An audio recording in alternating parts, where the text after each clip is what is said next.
Chers frères et sœurs, les textes de l'Écriture que l'Église propose à notre méditation en ce dimanche nous mettent au cœur du mystère de l'appel de Dieu, de la vocation, car ils nous racontent en première lecture l'histoire de la vocation de Samuel et dans l'Évangile, celle de la vocation des 3 premiers disciples, Jean, André et son frère Simon.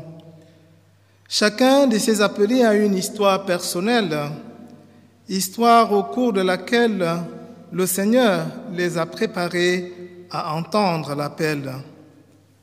Celle de Samuel est assez émouvante, car ce dernier est un enfant qui a été profondément désiré, un enfant conçu à la suite de beaucoup de prières et de larmes. Et c'est dans la prière d'action de grâce qu'il sera donné à Dieu par sa mère dès sa tendre enfance, à peine avoir été sevré. Samuel n'a pas d'abord fait une démarche personnelle d'offrande à Dieu. C'est Anne, sa mère, qui le confie au Seigneur. Je le donne et il restera donné au Seigneur. Et cela nous fait penser à ces parents qui viennent présenter leurs enfants à l'église, demandant pour eux le baptême. Et à l'inverse, il y en a et de plus en plus qui estiment qu'il faudrait que l'enfant grandisse et fasse le choix par lui-même. Et pourtant, c'est beau de voir cette démarche des parents chrétiens qui répondent simplement à l'invitation du Seigneur à laisser venir à lui les petits-enfants. Les parents qui viennent présenter leurs enfants au Seigneur pour demander le baptême devraient être dans la même disposition intérieure que ceux des parents de Samuel. Je le donne et il restera donné. Ce qui signifie que le Seigneur en dispose selon son bon vouloir. Mais lorsque Dieu appelle, il attend une réponse personnelle de celui qui l'appelle et non pas une réponse des parents, ni même de celui qui aura aidé à entendre la voix de Dieu. Dieu a appelé Samuel et Samuel n'a pu discerner sa voix que par l'intermédiaire du prêtre Élie. Prêtre Élie qui lui-même n'a discerné qu'il pourrait s'agir de la voix de Dieu qu'en ayant écouté Samuel qui venait à lui. L'histoire de l'appel de Samuel est riche d'enseignements en ce qui concerne la vocation, l'appel de Dieu. On y voit comment Dieu a voulu la médiation d'Élie, comme il a voulu les médiations de Jean-Baptiste et d'André. À travers cette première lecture, nous pouvons contempler l'irruption de la parole de Dieu dans la vie du croyant, parole qu'un autre aide parfois à entendre. Le petit Samuel dormait près de l'arche, symbole de la présence de Dieu. Sa parole se fait entendre, mais l'enfant ne sait pas encore la reconnaître. Il lui fallait un médiateur qui le mette à l'écoute de cette parole de Dieu. La question du discernement vocationnel et des grandes occasions à prendre dans une vie est une question importante. Dieu a toujours voulu des médiateurs dont le rôle est pauvrement celui d'aider à entendre sa voix. Et après, ce médiateur est appelé à rester plus dans l'ombre pour laisser Dieu faire et laisser l'appelé donner sa réponse libre. L'Esprit Saint aura beau nous parler directement, mais nous avons besoin d'un autre qui nous aide à discerner. Cet autre n'a pas non plus la science infuse. Il doit donc être à l'écoute de Dieu d'une part, et il doit être à l'écoute de celui qui lui demande ce service de discernement. Ces petites histoires. Dans la paroisse où j'ai cheminé, chaque année, il était proposé une retraite de discernement vocationnel aux jeunes. Il y a eu plusieurs retraites de ce genre qui nous a fait tellement de bien et qui nous a aidés. Mais il y en a des nôtres qui ont presque vieilli dans cette étape de discernement de leur vocation parce qu'après chaque retraite, ils disaient qu'on avait discerné, qu'il fallait encore discerner. C'est-à-dire qu'il fallait recommencer l'année suivante. Et ainsi, pendant plusieurs années, on discernait qu'il faut encore discerner. Si discerner qu'il faut encore discerner est déjà un discernement, on ne peut pas non plus passer toute sa vie à discerner. Il faut à un moment poser un choix. Parfois, il y a des électrochocs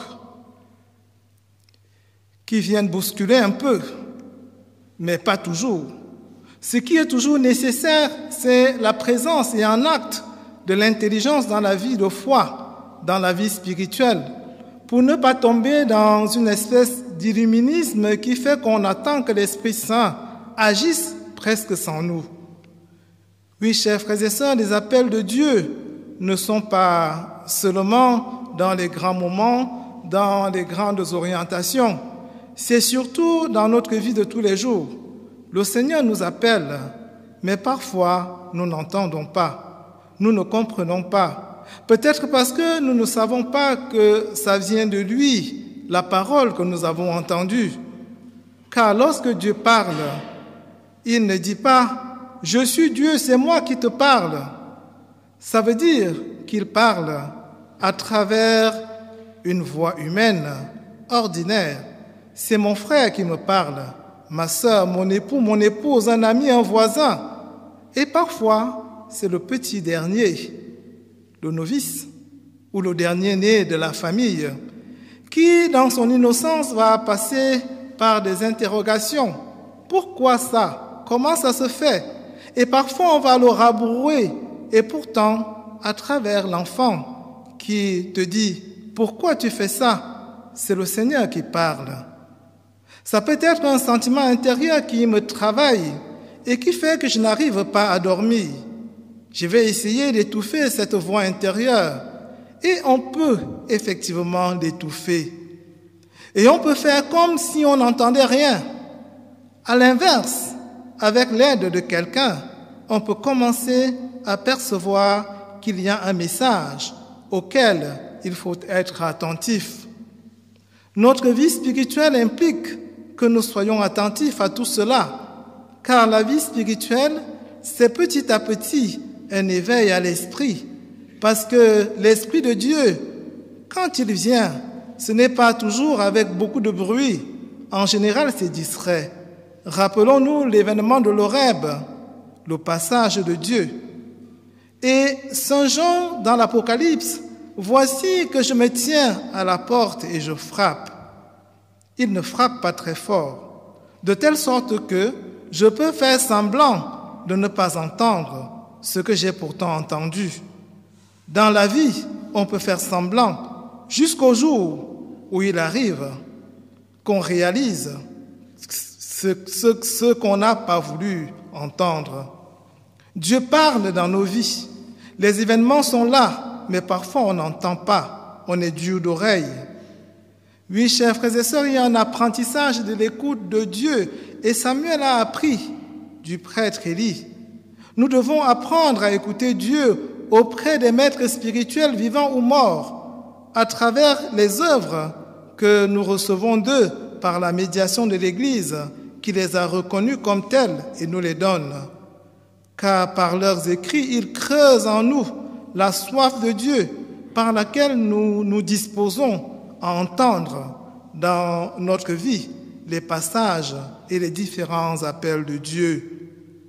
Dans l'Évangile, nous apprenons que du regard d'un témoin peut naître une parole, la parole de Dieu qui nous est adressée. Jean-Baptiste voit un homme passer, il dit « Voici l'agneau de Dieu ». Et ses deux disciples se mettent à le suivre. ce qui montre que ces deux étaient déjà prêts. Ils étaient auprès de leur maître, mais dans l'attente de quelque chose de plus grand. Nous pouvons, devant Dieu et dans la prière, voir où nous en sommes dans notre vie spirituelle par rapport à nos attentes de quelque chose. J'attends quelque chose. J'attends, j'écoute. Si nous n'attendons rien, rien ne viendra. Si nous n'ouvrons pas les oreilles de notre cœur, nous n'entendrons pas ce silence de la brise légère. Mon désir constant de Dieu me maintient en situation d'attente. Du moment où le prêtre Élie a discerné avec Samuel qu'il pourrait s'agir de la voix de Dieu, cela a certainement accru son désir d'entendre à nouveau cette voix pour pouvoir donner cette réponse.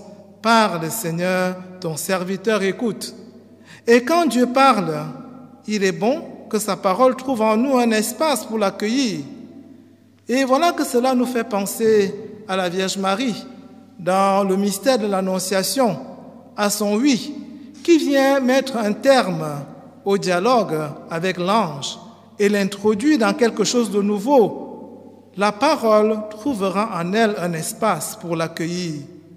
Oui, chers frères et sœurs, que par notre Amen fervent au moment de la réception de l'Eucharistie, que s'accomplisse pour nous ce que cette Eucharistie signifie.